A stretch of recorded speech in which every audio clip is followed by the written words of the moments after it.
in the middle and upper middle class groups. It's so obvious to me that reducing population either through shortening their lives or preventing them from being born in the first place, I mean, that's official U.S. policy, of course. Right. Abortion, euthanasia, drugs. But I've always sort of wondered why. And you think it's because that's the only way to get the country solvent?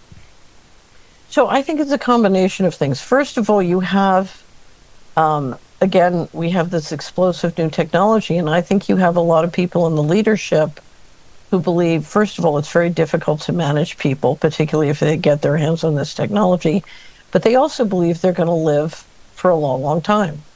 Jared Kushner, when he left the first Trump administration, did a podcast and said, I'm the first generation to live forever, the last generation to, not live forever.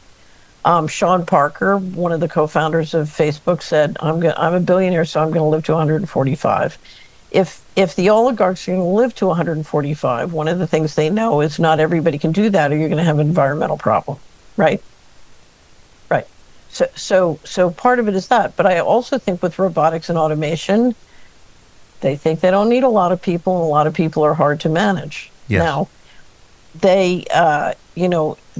if you look at what they're doing to build a control grid, clearly they think if they can accomplish that, it's going to make it much easier to manage a lot of people.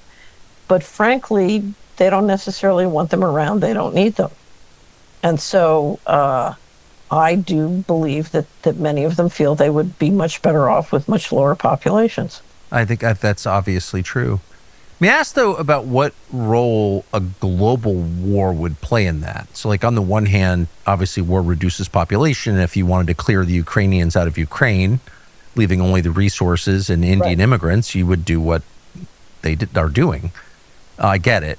But once you start pushing up against the possibility of a nuclear exchange, a total war, a global war, then don't you, and which they are doing knowingly, and I don't know if it's reckless or intentional or what exactly it is, but they know that we're moving toward global war, and they're not slowing down. The Trump administration and all the people who support it. Right. Don't you kind of risk your own plans by doing that? That seems very much like a dice roll. So there are a couple theories. I think there's some people who, do want to bring on Armageddon. That's a cultural and religious cross section of some of the people involved. But the other thing is, if you've been responsible for the dollar system, and you know how